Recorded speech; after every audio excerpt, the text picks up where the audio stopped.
Welcome to turning point. గతం గతః. మనిషిని నడిపించేది భవిష్యత్తుపై ఆశలే.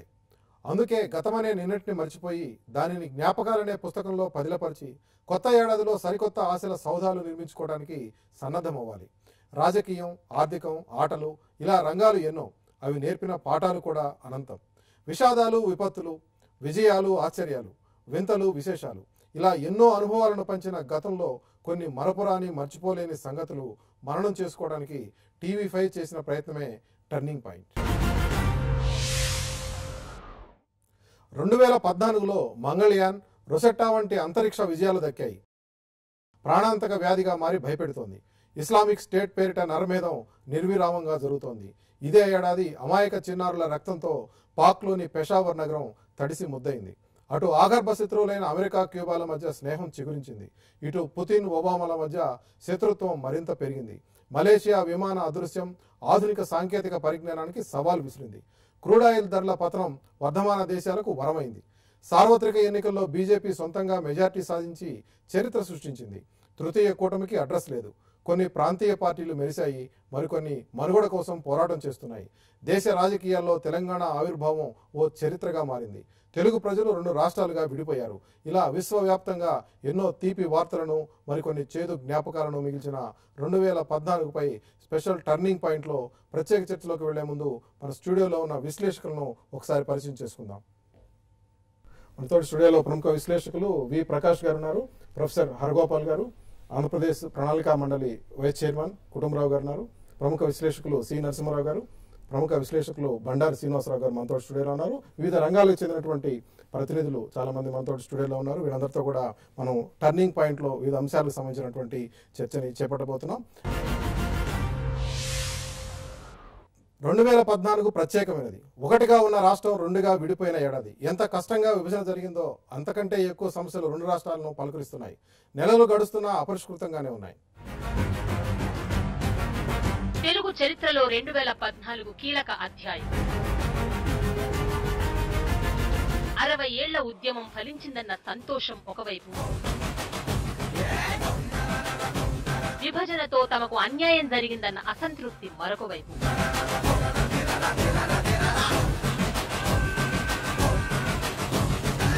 జాతీయ స్థాయిలో పార్లమెంట్ సాక్షిగా తెలుగు ప్రజావాణి ప్రతిధ్వనించింది.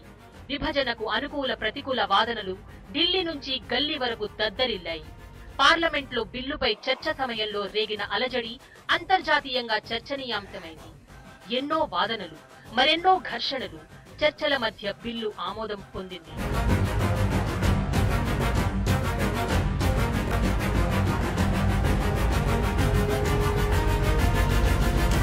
జూన్ 2న అధికారికంగా తెలుగు నేల 2 రాష్ట్రాలుగా విడిపోయింది. విభజన తరువాత కూడా వివాదాలు వెంటాడుతున్నాయి. ఉద్యోగుల విభజన మంటలు ఇంకా చల్లారలేదు. విద్యుత్ రగడ రచ్చకెక్కింది. జల వివాదాలపై కృష్ణా బోర్డు సైతం సమస్యకు పరిష్కారం చూపలేకపోయింది. లక్షల మంది విద్యార్థులతో ముడిపడిన 10th ఇంటర్ పరీక్షలు, ఉమ్మడి ప్రవేశ పరీక్షలు, ఫీజు రియంబర్స్మెంట్ సమస్యలపై అస్పష్టత కొనసాగుతోంది. చట్ట ప్రకారం ఉమ్మడి రాజధానిలో గవర్నర్ పాలన కావాలని ఏపీ కోరుతోంది. సాధ్యం కాదని తెలంగాణ అంటోంది. విలీనం గట్టెక్కినా పోలవరం ప్రాజెక్టు నిర్మాణం సాధ్యమేనా అన్న సందేహాలు ఉన్నాయి.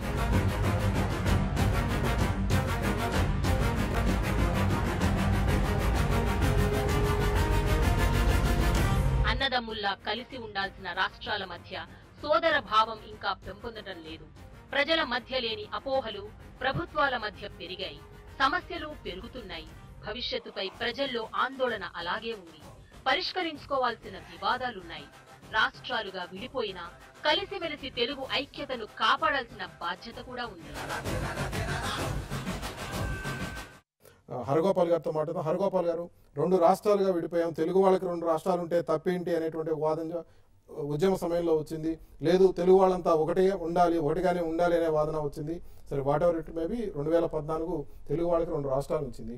విభజన తరువాత జరిగిన పరిణామాలు ఇప్పటివరకు చూసుకుంటే చాలా సమస్యల విషయంలో ఇంకా అపరిష్కృతంగానే మిగిలి ఉన్నాయి. సరే, ప్రజల మధ్య పొరపచ్చాలు లేకపోవచ్చు, కానీ ప్రభుత్వాల మధ్య ఉన్నాయి. కేంద్రం రాజీ చేయాల్సిన అంశాలు చాలా ఉన్నాయి. ఇంకా విద్యుత్తు, తాగునీరు లేకపోతే సాగునీరు అంశాల మధ్య జరుగుతున్నటువంటి నేపథ్యంలో విభజన అనంతర పరిణామాల మీద మీరు ఏ విధంగా వ్యాఖ్యానిస్తారు? అంటే ఇప్పుడు రెండు రాష్ట్రాలు విడిపోయిన తర్వాత విడిపోవడానికి ఉండే కారణాలు కొంత చారిత్రక కారణాలు ఉన్నాయి, కొన్ని ఆర్థిక పరమైన కారణాలు ఉన్నాయి. ఈ నీళ్ల విషయంలో కానీ, నిధుల విషయంలో కానీ, అభివృద్ధి నమూనా విషయంలో కానీ ఈ సమస్యలు రావడం అనేది తెలంగాణ ప్రజల మధ్యన ఒక ప్రాసెస్ ఆఫ్ డెవలప్మెంట్లో వచ్చాయి. అంటే రీజనల్ ఇన్ఈక్వాలిటీస్ పెరుగుతూ ఒక స్థాయికి వచ్చిన తర్వాత అవి ఈ రకంగా ఒక తెలంగాణ ఉద్యమ రూపంలో అది బయటకు వచ్చింది. ఆంధ్ర ప్రాంత ప్రజలు వాళ్ళు కూడా కలిసి ఉంటే, ఆ కలిసి ఉండడంలో కూడా ప్రధానంగా వచ్చిన అంశము హైదరాబాద్ నగరం. అంటే మీకు 1969లో లేనటువంటి హైదరాబాద్ నగర వివాదము మనకు ఇప్పటి వివాదం వరకు అది చాలా పెద్ద సమయం. ఎందుకంటే అభివృద్ధి ఇక్కడ హైదరాబాద్ నగరంలో కేంద్రీకరించడం వలన ఆంధ్ర ప్రాంత ప్రజలు కూడా అభివృద్ధి హైదరాబాద్లో జరిగింది, మనకి ఏమవుతుంది, మన ప్రాంతం ఏమవుతుందనే ఆందోళన ఆ ప్రాంతంలో వచ్చింది. కనుక ఓవర్ నైట్గా ప్రాంతం డివైడ్ అవుతూనే ఇక అన్ని సమస్యలు పరిష్కారం అయిపోతాయి అనేటువంటిది అత్యాశ, ఏమీ జరగదు అనేటువంటిది నిరాశ. ఈ డివిజన్ వచ్చిన తర్వాత సాధారణంగా ఎప్పుడైనా కూడా ఒక ప్రాంతము డివైడ్ అయిన తర్వాత వచ్చే సమస్యలు ఏవైతే ఉంటాయో అవి డివైడ్ అయిన తర్వాత సమస్యలు పరిష్కారం కావు.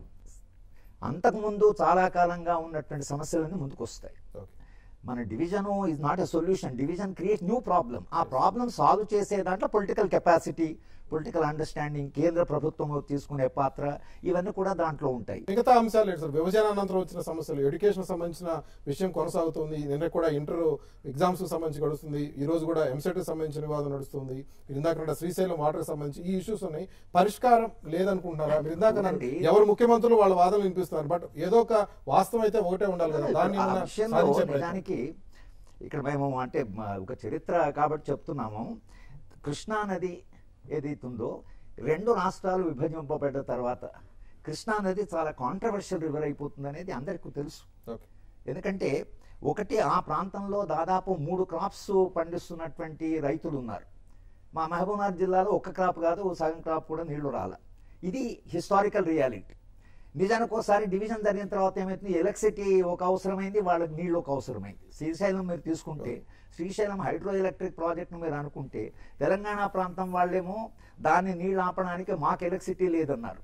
అక్కడి ప్రాంతం వాళ్ళేమో నీళ్ళు వదలకపోతే పంట అసలు వేయడమే చాలా కష్టం. ఇది చాలా రియల్ ప్రాబ్లం, కాంక్రీట్ ప్రాబ్లం. అక్కడ ఫార్మర్స్, ఇక్కడ ఎలక్ట్రిసిటీ. ఆంధ్ర ప్రాంతానికి కొంత సర్ప్లస్ ఎలక్ట్రిసిటీ ఉంది. నిజానికి ఇద్దరు ముఖ్యమంత్రులు కూర్చొని మీ ఎలక్ట్రిసిటీ ప్రాబ్లంకు మేము తప్పకుండా కొంత ఇస్తాం, కానీ నీళ్లు మాత్రం వదలండి అనేది దానికి పరిష్కార మార్గం ఉండింది.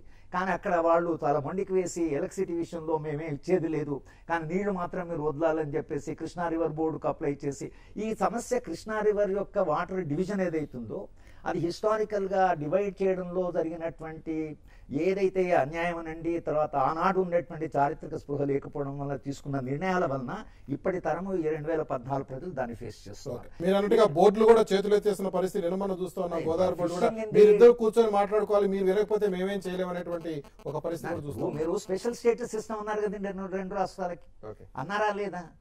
రెండు రాష్ట్రాలకు స్పెషల్ స్టేటస్, ఆంధ్ర ప్రాంతానికి కూడా స్పెషల్ స్టేటస్, పరిగెడపడి తెలంగాణ ఎందుకు ఇవ్వనట్లంటే ఓవరాల్ గా రాజ్యసభలో ఆంధ్రప్రదేశ్ కి ప్రత్యేక హోదా. నరసింహరావు ఇందాక హరగోపాల్ గారు కొన్ని అంశాలు ప్రస్తావించారు. విభజన తర్వాత జరుగుతున్నటువంటి పరిణామాలు, విభజన తర్వాత ఏ రాష్ట్రంలో ఆ రాష్ట్రం అభివృద్ధి కోసం మేము పోటీ పడుతున్నామంటున్నారు, ఎవరికి వాళ్ళు మేము మా ప్రజలకు న్యాయం చేసే విధంగా చేస్తామంటున్నారు. బట్ ఇందాక అనుకున్నట్టుగా న్యాయం ఒక్కటే ఉంటుంది. శ్రీశైలం నుంచి నీళ్లు ఎప్పుడు వదలాలి, ఎంత వదలాలి అనేటువంటి ఒక క్వాంటిటీగా అదంతా ఒక క్లారిటీ ఉంటేనే ఓవరాల్గా పరిష్కారం అవుతుంది సమస్య. లేదంటే ఎగువనున్న వాళ్ళు, దిగునున్న వాళ్ళు, లేకపోతే ఇందాక అరగోపాలనగా కరెంటు, లేకపోతే ఇవి ఇంటర్లింక్డ్ కూడా అవుతా ఉన్నటువంటి పరిస్థితి. కాబట్టి ఈ 6 నెలల్లో పరిష్కారం దిశగా ఏమైనా వెళ్తా ఉందా? ఎక్కడ సమస్యలు వస్తా ఉన్నాయి? కేవలం రాజకీయ ప్రయోజనాల కోసం ప్రజల మధ్య విద్వేషాలు రెచ్చగొట్టారు, ప్రజల మధ్య ఒకరినొకరు దోచుకుంటున్నారన్న భ్రమ కలిగించారు. ఇవన్నీ కూడా కేవలం రాజకీయ ప్రయోజనాల కోసం చేశారు. రాజకీయ ప్రయోజనాలు నెరవేరినాయి. దానివల్ల ప్రజల ప్రయోజనం కలుగుతుందని అనుకోవడం తప్పు. ప్రజల ప్రయోజనం కలగదని మొట్టమొదటి చెబుతున్న వాళ్ళ దే ఆర్ ప్రూవ్డ్ రైట్స్. కేంద్ర ప్రభుత్వం కూడా, బీజేపీ ప్రభుత్వం ఉంది, బీజేపీ నాయకత్వం ఉంది, వాళ్ళు కూడా కేవలం రాజకీయ ప్రయోజనం కోసమే, అలాగే సోనియా గాంధీ రాజకీయ ప్రయోజనం కోసమే, వాళ్ళు కనుక మనం విభజిస్తే అక్కడ ఇక్కడ ఒక ఎంపీలు గెలుస్తారు, బీజేపీ కూడా మనం కనుక సమర్థిస్తే మనం ఇక్కడ పాతుకుపోవచ్చు 2 రాష్ట్రాల్లోనూ అన్న భావంతోనే వాళ్ళు సమర్థించారు. ఇంకో కారణం లేనే లేదు. ఇంకో కారణం లేకుండా అందువల్ల ఏమీ జరగలేదంటే నిజంగా విభజన వల్ల వచ్చే సమస్యలే కాదు, విభజన వల్ల కొత్త సమస్యలు పుట్టుకొచ్చినాయి. ఓకే. పాత సమస్యలు ఏది పరిష్కారం కావాలా, ఓకే. ఏ సమస్య పరిష్కారం అయింది, ఎవరికి మేలు జరిగింది, ఇక్కడ ఇటు విభజించడం వల్ల పలానా వారికి మేలు జరిగింది, పలానా వాళ్ళకి ఉద్యోగాలు వచ్చినాయి, పలానా వాళ్ళకి చదువులో సీట్లు వచ్చినాయి చెప్పమనండి. ఎక్కడా కూడా విభజన వల్ల జరిగిన ఉపయోగం అన్నది ఎక్కడ ఏ మాత్రం కూడా కనపడలేదు, ఏ మూల కనపడలేదు. అదే ఒక విభజనకు సంబంధించిన అంశం ఏంటంటే బట్ ఏదనుకున్నా విభజన జరిగింది, విభజనానంతర పరిణామాలకు సంబంధించినటువంటి ఇష్యూలో సమస్యల పరిష్కారం అనేటువంటి విషయంలో తప్పదు కదా, తప్పని పరిస్థితి కదా. రెండు రాష్ట్రాల మధ్య స్నేహ సంబంధం ఉండాలి, తెలుగు వాళ్ళంతా కలిసి ఉండాలి. మీరు అన్నట్టుగా మొదట్లో ఏ విధంగా ఉన్నా తర్వాత అందరూ కూడా అదే మాట్లాడుతున్న నేపథ్యంలో ఆ విధమైనటువంటి ఒక వాతావరణానికి దోహదపడే పరిస్థితి ఎందుకు రావట్లేదు? ఇంకా అది రావాలి. అది రావాలంటే ఇప్పుడు రాజకీయవాదం, ఇప్పుడు ప్రజల మధ్య విద్వేషాలు లేవు, ప్రజలు కలిసిమెలిసే ఉన్నారు. హైదరాబాద్ నగరంలో కానీ మిగతా చోట్ల కానీ ప్రజలు ఎంత కలిసిమెలిసే ఉన్నారు. రాజకీయ నాయకుల మధ్య ఒక విజ్ఞత లేకపోతాం, ఒక దూరదృష్టి లేకపోతాం. అసలు ఎలా బాగు చేసుకోవాలంటే ఇప్పుడు ఆంధ్రప్రదేశ్ రాష్ట్రం ఉంది, దిక్కుతో తెలియని పరిస్థితులు ఉంది, నిధులు లేవు, రాజధాని లేదు, అధికారులు లేరు, ఏం చేయాలో తెలియదు. ప్రకాష్ గారు, ఈ అంశాల్లో ప్రధానంగా ఇందాక అనుకున్నట్టుగా అసలు రాష్ట్రం ఏర్పాటు దాని నేపథ్యానికి సంబంధించి హరిగోపాల్ గారు మాట్లాడదు, నరసింహరావు గారు రాజకీయపరమైన ప్రయోజనం, ప్రజా ప్రయోజనం ఇంకా నెరవేరలేదు అనేటువంటి మాట ఒకటి వస్తూ ఉంది. దానికి ఆన్సర్ ఇచ్చే ముందు తెలంగాణ ఉద్యమం ప్రారంభించింది కేసీఆర్ కాదు. హరగోపాల్ గారు ఆగస్టు 11, 1997 రోజు దారిలో పోతూ సూర్యాపేట దగ్గర మా సభకు వచ్చాడు. ఆ రోజు అక్కడ లేరు కేసీఆర్, జయశంకర్ గారు ఉన్నారు, నేనున్నాను, ఇంకొంతమంది చెరుకు సుధాకర్ లాంటి వాళ్ళు ఉన్నారు. మేము ప్రారంభించిన తర్వాత కదా 4-5 సంవత్సరాలకు వారు వచ్చింది. ఇప్పుడు ఒకటేందంటే ఇంతకాలం ఇంత విభజన అయిన తర్వాత కూడా ఇంకా ఆ గుండెల్లో బాధలను గెలికే విషయాలు మాట్లాడకపోతే మంచిది. ఏం లాభం జరిగింది అంటారు కదా, రేపు ఈ టైం వరకు చెప్తాను నేను విభజన వల్ల జరిగిన లాభాలు, జరగబోయే లాభాలు. ఫస్ట్ ఏంటంటే ఇవాళ 1,00,000 కోట్లతో మేము బడ్జెట్ పెట్టామంటే ఎన్నడన్నా సమైక్య రాష్ట్రంలో తెలంగాణ ప్రాంతానికి ఇంత డబ్బు ఎప్పుడైనా పెట్టారా? మా షేర్ మాకు ఇచ్చారా? లెక్కలున్న 55 సంవత్సరాలుగా ఎన్ని వేల కోట్లను తెలంగాణ ప్రజలు కట్టిన పన్నుల ద్వారా వచ్చిన ఆదాయాన్ని ఆంధ్రకు తరలించారో ప్రతి సంవత్సరం లెక్క చేసి మేము ముందు పెడతాం. అదంతా ఇప్పుడు మేము కాపాడుకున్నాం కదా. విభజన తర్వాత మేము మా డబ్బును మేమే వాడుకునే స్వేచ్ఛ అవకాశం మాకు వచ్చింది కదా. రెండవది, ఇవాళ ఒక చుక్క నీరు కూడా తెలంగాణ హక్కుకు సంబంధించింది బార్డర్ దాటిపోవడానికి వీలు లేకుండా కట్టడి చేయగలిగాం. ఇవాళ ఖచ్చితంగా కృష్ణా లెక్కలు తేలుతాయి, గోదావరి లెక్కలు తేలుతాయి.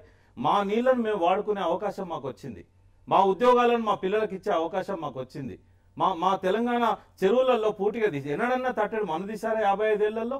ఇవాళ గ్రౌండ్ వాటర్ లేకపోవడానికి కారణం ఏంది? రైతుల ఆత్మహత్యలకు బోర్వెల్స్ కారణం కదా. బోర్వెల్స్ వేసుకోవాల్సిన దుస్థితి తెలంగాణకు ఎందుకు వచ్చింది? సమైక్య రాష్ట్రం రాకముందు 1956లో తెలంగాణలో ఒక్కటంటే ఒక్క బోర్వెల్ లేదు. ఎందుకు వచ్చినాయి? బంగారు తెలంగాణ చూపెడతాం. నేనేమంటున్నా అంటే కేవలం ఒక 3 నుంచి 5 సంవత్సరాలు చూడండి, సిగ్నల్ లేకుండా హైదరాబాద్ లో ఏ కొన నుంచి అయినా ఇంకో కొనకు ట్రావెల్ చేయొచ్చు, ఒక్క సిగ్నల్ కూడా ఉండదు. కుటుంబరావు గారు, ప్రధానంగా ఈ అంశాలు వచ్చినప్పుడు విభజన అనంతర పరిణామాలు అనగానే సహజంగా డిస్ప్యూట్స్ గురించి వస్తూ ఉన్నాయి. సరే, ఏ ప్రభుత్వానికి ఆ ప్రభుత్వం రకరకాల హామీలు అవన్నీ వెళ్తా ఉంది, అంశాల్లోకి వెళ్దాం. బట్ విభజన అనంతర ఇష్యూస్ మీద కాన్సన్ట్రేషను, ప్రత్యేకించి మీరు కూడా చాలా కీలక పాత్ర వహించారు ఆ రోజుల్లో. ఈ బిల్లులు సమయంలో కూడా మీరు పార్లమెంట్ దగ్గర కూడా ఉండి, బట్ పొందుపరిచినటువంటి అంశాలు, వాటికి సంబంధించినటువంటి హామీలు రావటంలో కానీ ఇరు రాష్ట్రాలకు సంబంధించి ప్రత్యేకించి ఆంధ్రప్రదేశ్ సంబంధించి విభజన అనంతరం ఏం సాధించుకోగలిగారు అనేది. అయితే ఇంతవరకు జరిగిన 6 నెలల పరిణామాలు చూస్తే కేంద్ర ప్రభుత్వం ఏమీ చేయలేదు, 2 రాష్ట్రాలకి ఏమీ చేయలేదు.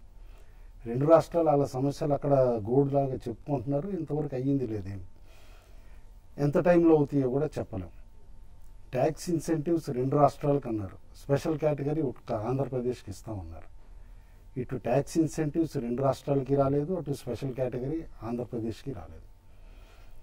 అండ్ ఒకటి ఆపోహతోటి ప్రజల్లో బాగా స్ప్రెడ్ చేసింది ఏంటంటే తెలంగాణలో ఇవాళ 1,00,000 కోట్లు బడ్జెట్ ఇచ్చామంటే ఇందాక ప్రకాష్ గారు చెప్పినట్టు అనమాట, ఇది వరకు ఇక్కడ వచ్చిన కలెక్షన్స్ అన్నీ కూడా తీసుకెళ్ళిపోయారని. ఒక్క హైదరాబాద్ రాజధాని నగరంగా సపరేట్గా పెడితే తెలంగాణ ట్యాక్సులు ఆంధ్రాకి వాడారా, ఆంధ్ర ట్యాక్సులు తెలంగాణకి వాడారా అనేది లెక్కలేస్తే ఆయనకే తెలుస్తుంది.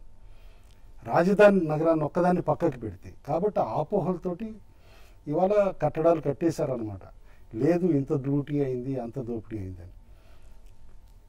ప్రాక్టికల్గా చూస్తే విభజన తర్వాత క్లియర్గా లోటుతోటి వచ్చింది ఆంధ్రప్రదేశ్, తెలంగాణ సర్ప్లస్ తోటి వచ్చింది, ఫిజికల్ సర్ప్లస్ తోటి. మిత్రపక్షంగా ఉన్నమాట వాస్తవమే. 2 చోట్ల కూడా మిశ్రమ ప్రభుత్వాలు అవసరం ఉన్నా లేకపోయినా మిశ్రమ ప్రభుత్వాలు నడుస్తూ ఉన్నాయి. ఎందుకు సాధించుకోలేకపోతున్నారు? సాధించుకున్నట్టుగా విభజన చట్టంలో పెట్టినటువంటిది రాయితీలు, సరే ఓవరాల్ గా మా చెప్పిందేమో స్పెషల్ ప్యాకేజీ, వెనుకబడిన ప్రాంతాలకు ప్యాకేజీలు కూడా ఓవరాల్ గా చెప్పుండొచ్చు. బట్ ఓవరాల్ గా చెప్పింది రావట్లేదు, చట్టంలో పెట్టింది కూడా ఒక అడుగు కూడా ముందుకు పడుతున్న దాఖలాలు లేవు.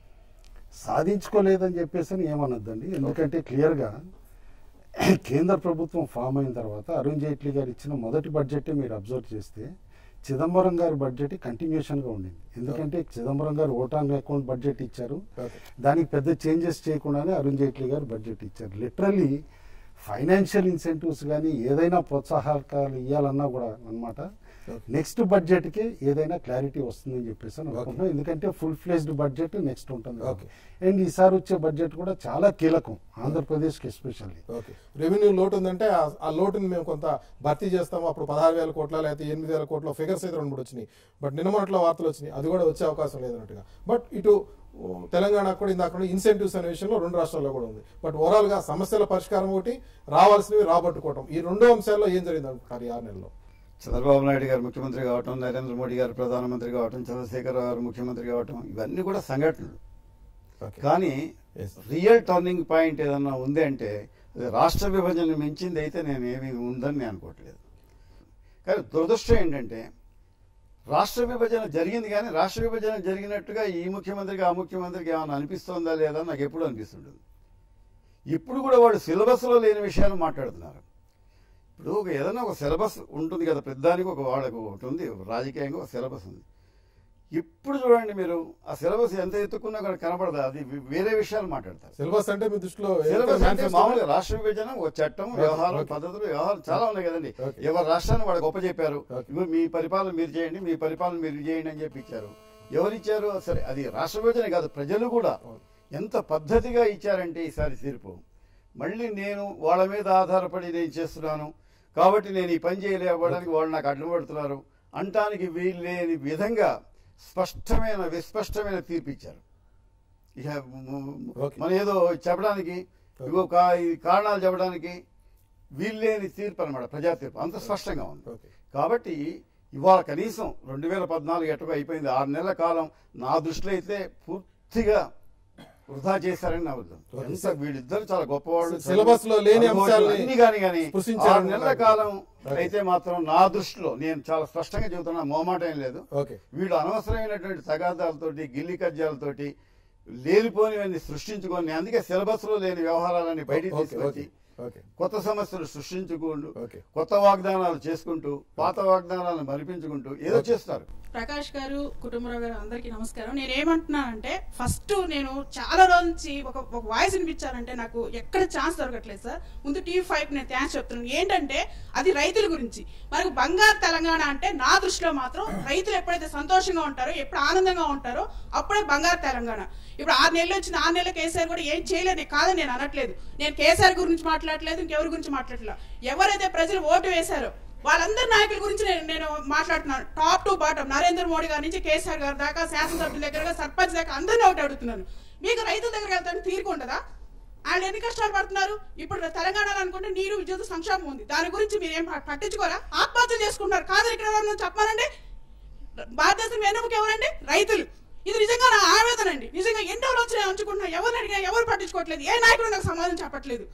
ముందు నేనేమంటానంటే, వెళ్ళండి రైతుల దగ్గరికి, మీరు పట్టించుకునే పరిష్కారం లేకుండా ఏం లేదు. కనీసం వాళ్ళు పంటలు పండిస్తే కనీసం స్టోర్ చేసుకోవడానికి 2 రాష్ట్రాల్లో కూడా ప్రభుత్వాలు రుణమాఫీ చేస్తా ఉన్నాయి.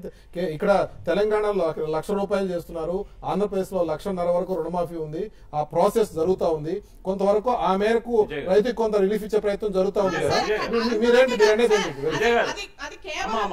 వారి ఆవేదనను అర్థం చేసుకోవాలి. 100% కరెక్ట్. రైతుల దగ్గరికి వెళ్ళాలి అంటే చెప్తున్నా, ఒక్క నిమిషం. ముందు జరిగిన నష్టానికి భర్తీ చేయటం, ఇంకా ప్రజెంట్ ఎలా వెళ్ళాలి రైతులు, మార్కెట్ రేట్లు, ఇంకా స్టోర్ కి గిట్టుబాటు ధరలు, రైతులు కళ్ళలో రక్తం ఖండిస్తుందండి. మీరు అందరూ వెళ్ళండి నాయకులు. నేను కాంట్రవర్సీగా మాట్లాడలేదు, ఆవేదన చెప్తున్నాను. రైతు సమస్యలు ఎట్లా ఉన్నాయంటే, భూసార పరీక్షలు భూమి హద్దుల దగ్గర నుంచి మొదలుపెట్టి 1920s లో చేసిన సర్వే అండి, ఇప్పటి వరకు దాదాపు 90% భూములు వివాదాస్పదం. అక్కడ నుంచి మొదలు పెడితే మార్కెటింగ్ వరకు ప్రతి దగ్గర అన్యాయమే కదా. ఒక లాంగ్ రన్ లో ఒక దీర్ఘకాల వ్యూహంతో రైతుల సమస్యలను పరిష్కరించడానికి ఇవాళ ఈ ప్రభుత్వం ఏంటంటే అన్ని రకాల చర్యలు కూడా తీసుకుంటుంది. ఓవర్ నైట్ లో మేనిఫెస్టో మీరు ప్రభుత్వం తరఫున ప్రభుత్వం ఇట్లా చేయబోతుంది మీరు ఎట్లా చెప్తారు? నేను ఎందుకు చెప్తున్నా చెప్తాను. నేను మేనిఫెస్టో ఒక నిమిషం మేనిఫెస్టో రాసింది నేనండి. మేనిఫెస్టోలో ఒక నిమిషం నన్ను చెప్పనియండి. అడుగడుగున అక్షరం అక్షరం నేను అమలు జరుపుతానని ముఖ్యమంత్రి చెప్పారు కాబట్టి ఆయన మాట మీద నమ్మకంతో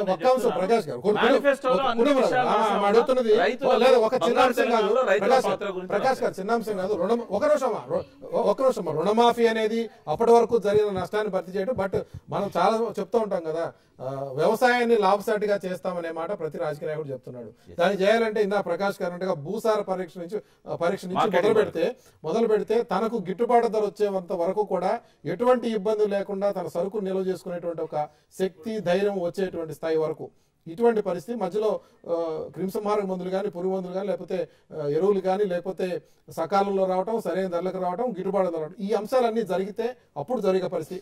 అటువంటి ఒక పరిస్థితి ఆంధ్రప్రదేశ్లో భరోసా ఇవ్వగలుగుతారు కుటుంబం? ఖచ్చితంగానండి. ఎందుకంటే ఆవిడ ఆవేదన 100% రియలైజ్ అయ్యే మేనిఫెస్టో రాసేటప్పుడు కూడా వన్ ఆఫ్ ది మెంబర్స్గా ఉండి నేను చెప్పాను అప్పుడు కూడా వ్యవసాయం లాభసాటిగా ఉండాలి, కరువు రహిత రాష్ట్రంగా ఉండాలి. ఆంధ్రప్రదేశ్ అనంతపూర్ కానీ second lowest rainfall in the country ఉన్నా కూడా కరువు రహితగా చేయొచ్చు అని చెప్పేసి దాని దిశగా తీసుకున్న స్టెప్స్లోనే చాలామంది అప్పుడు హేళన చేశారు. రుణమాఫీ అంటే ఏంటి, ఇన్ని వేల కోట్లు అయితే ఎట్లా చేస్తారు ఏంటని. లేటెస్ట్ NSSO సర్వే వచ్చిందండి, చూస్తే మీరు తీసుకున్న డెసిషన్ ఎంత పాజిటివ్ అని చెప్పి జస్టిఫై చేస్తుంది. 93% రైతులు అనమాట మన ఆంధ్ర రాష్ట్రంలో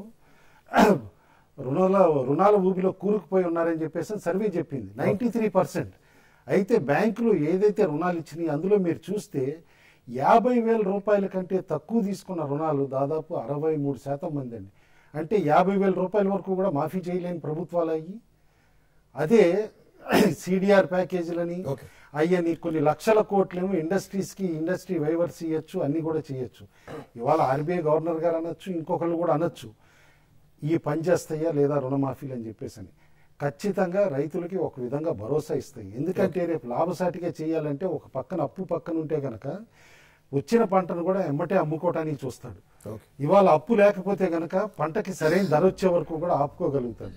అదే విధంగా మీరు చూసుంటారు ఫస్ట్ స్టెప్స్ ఏది తీసుకున్నామో ప్రొక్యూర్మెంట్లో కూడా ఇవాళ వరిది ప్రొక్యూర్మెంట్ అవుతుంది.